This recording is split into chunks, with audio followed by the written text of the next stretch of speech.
11:23. எவனாயிலும் இந்த மலையை பார்த்து நீ பெயர்ந்து சமுத்திரத்திலே தள்ளு. இந்த மலை என்பது ஏதோ ஒரு பெரிய மலையில விசேஷம் கிடையாது. அது அது என்ன மலையா இருந்தாலும் சரி, அது பெரிய மலையா இருந்தாலும் சரி, அது அகலமான உயரமான மலையா இருந்தாலும் மலை குறித்து பிரச்சனை இல்லை. மலை என்பது அசைக்க முடியாமல் ஒரு இடத்துல நிலையா இருக்கக்கூடிய ஒன்று. பொதுவாக வேதாகமத்திலே மலை என்பது ஸ்தோத்திரம் தீர்க்க முடியாத பிரச்சனைகளையும் பிரச்சனைகளுக்கு நிழலாக சொல்லப்படுகிறவைகள். இங்கே இந்த மலையை பார்த்து நீ பெயர்ந்து சமுத்திரத்திலே தள்ளுண்டு போ என்று சொல்லி தான் சொன்னபடியே நடக்கும் என்று தன் இருதயத்தில் சந்தேகப்படாமல் விசுவாசித்தால் அவன் சொன்னபடியே ஆகும் என்று மெய்யாகவே உங்களுக்கு சொல்லுகிறேன். அவன் சொன்னபடியே அவனுக்கு ஆகும். ஆண்டவர் சொல்றாரு, அவன் சொன்னபடியே அவனுக்கு. பிரைஸ் காட், ஸ்தோத்திரம். அதாவது அவன் சொன்னபடி அவனுக்கு ஆகும். அவன் சொன்னது அவனுக்கு நடக்கும். இது யாருக்கு என்று சொன்னால் அவர் மேல் விசுவாசமாய் இருக்கின்ற தம்முடைய பிள்ளைகளுக்கு சொல்லுகிறார். ஸ்தோத்திரம். நான் வேதத்தில் பார்க்கிறோம், வசனத்தை விசுவாசித்து அறிக்கை செய்தால் வசனத்தை உறுதிப்படுத்துவது தேவனுடைய பார்வை. மலையை பார்த்து பேசும்படிதான் சொன்னார், மலையை தொட்டு அசைக்கும்படி சொல்லவில்லை. அது அவர்களால் முடியாது. முடியுமா? மலையை அகற்றுங்க, அவர்களால் முடியாது. உடையுங்க அப்படியெல்லாம் சொல்ல.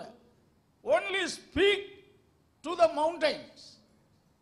மலையை பார்த்து பேசுங்க. you cannot move the mountains, but you can speak. you must speak. மலையை பார்த்து பேசுங்க என்னதான் சொன்னார். பேசும்போது அது பாருங்க, கொஞ்சம் கொஞ்சமா உடைத்து ஒருவேளை மலையை அகற்றலாம். ஆனா மலை அப்படியே தூக்கி சமுத்திரத்தில் கொண்டு போய் போடுவது என்பது அது மனிதர்களால் கூடாத விஷயம். ஆண்டவர் சொல்ல, நீங்க சொல்லுங்க, சொன்னபடியே சொன்ன விசுவாசிக்கும் என்று விசுவாசித்தால் உங்களுக்கு ஆகும், நீங்க சொன்னதை நான் செய்வேன் என்று கர்த்தர் வாக்கு பண்ணி இருக்கிறார். வேதத்தில் ஆபிரகாம் ஈசாக்கை பலி செலுத்தும்படி போகிறான். ஆனால் வேலைக்காரத்தில் சொல்றான், நானும் பிள்ளையாண்டானும் அங்கே பலி செலுத்தி விட்டு திரும்ப என்ன செய்வோம்? வருவோம். வந்தார்கள். நம்ம வார்த்தை ரொம்ப முக்கியமானது. குறிப்பாக எலியாவை பாருங்க, தேவனுக்கு முன்பாக நான் சொல்லுகிறேன், என் வார்த்தையின்படி இந்த பூமியில வருங்காலத்தில் மழையும் பெய்யாது, பனியும் பெய்யாது. கர்த்தருக்கு முன்பாக நிற்கிற என் வார்த்தையின்படி, கர்த்தருடைய வார்த்தையின்படி என்று சொல்லல. அவன் வார்த்தையை கர்த்தர் ஹானர் பண்ணார். அவன் சொன்னபடியே 3 வருஷம் என்ன செய்யல, மழை பெய்யல. பின்பு அவன் சொன்ன வார்த்தையின்படிதான் மழையும் பெய்தது. ராஜாவை பார்த்து சொன்னான், பெரும் மழையின் இரைச்சல் கேட்கப்படுகிறது, சோ மழை வரப்போகிறது என்று அவன் சொன்ன வார்த்தையின்படிதான் வந்தது என்று சொல்ல. இதெல்லாம் எதற்கு நான் உங்களுக்கு கோட் பண்ணி சொல்றேன்னா, உங்க வாழ்க்கையில இந்த வருஷத்துல நெகட்டிவாக பேசாதீங்க. ஸ்தோத்திரம். ஆண்டவர் கொடுத்திருக்கின்ற வார்த்தைகளை விசுவாசத்தில் நீங்க சொல்லுங்க. கர்த்தர் உங்க வார்த்தையை ஃபுல்ஃபில் பண்ண கர்த்தர் ரெடியா இருக்கிறார். ஏனென்றால் நீங்கள் கர்த்தருடைய கண்களில் கிருபை பெற்றிருக்கிறீர்கள். தேவனுடைய கிருபை உங்கள் மேல் இருக்கிறது. அந்த கிருபை இழந்து போகக்கூடாது. நாம் அநேக இடத்துல வாசிக்கிறோம், the Lord did according to the word of Moses. மோசேயின் வார்த்தையின்படி செய்தார்.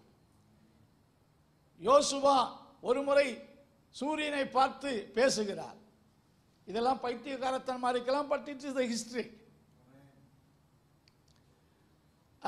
நீங்கள் யோசுவாவை குறித்து பார்க்கும்போது கர்த்தருக்கு மகிமை உண்டாவதா. 10ஆம் அதிகாரத்திலே 12 14 வரைக்கும், ஆண்டவரே, நான் எமோரியர்களை முற்றிலுமாய் அழிக்கவில்லை, இப்பொழுது விட்டுவிட்டால் அவர்கள் திரும்ப யுத்தத்துக்கு வரலாம், முற்றிலுமாய் சர்வசங்காரம் செய்யணும், ஆகையினால் டைம் தேவைப்படுது. சூரியனோ போய் வேகமா ஓடிட்டு இருக்கு. அது அப்படியே மத்திய ஆகாயத்தில் என்ன செய்யட்டும்? நிற்கட்டும் என்று சொல்லி சூரியனே நில் என்று சொல்லுகிறார். சூரியன் நின்றது, சந்திரனும் நின்றது. அவன் யுத்தத்தை முடிக்கிற வரைக்கும் இயற்கை, அதாவது இந்த சோலார் சிஸ்டத்துக்கே முதல் அல்ல, முதலும் கடைசியாக கட்டளையிட்ட ஸ்தோத்திரம். ஆண்டவர் இயற்கைக்கு அநேக கட்டளை கொடுத்தார். ஆனால் சோலார் சிஸ்டத்துக்கெல்லாம் அவர் கட்டளை இல்லை. காற்றுக்கு கட்டளையிட்டார், சமுத்திரத்துக்கு கட்டளையிட்டார். ஆனால் யோசுவா எல்லாரை விட சூரியனை பார்த்தே சொல்லுகிறார், சூரியனே என்ன செய், நான் யுத்தத்தில் ஜெயிக்க வேண்டும் என்று சொல்லி அவர் சூரியனையும் சந்திரனையும் நிற்கும்படி சொல்லுகிறான். அவன் சொன்ன வார்த்தையின்படி சூரியனும் சந்திரனும் என்ன செய்தான்? நின்றது. ஒரு வார்த்தை சொல்றதுக்கு, அதற்கு முன்னும் அதற்கு பின்னும் இதுவரைக்கும் ஆண்டவர் அப்படி ஒரு மனுஷனுடைய வார்த்தையை கேட்டு செய்தது இல்லை. சூரியன் குறித்து சொல்றாங்க, இந்த பூமியை, அதாவது சூரியன் ஒரு மணி நேரத்துக்கு 52,000 மைல் ஸ்பீட்ல டிராவல் பண்ணுது, ஓடிக்கிட்டே இருக்கு.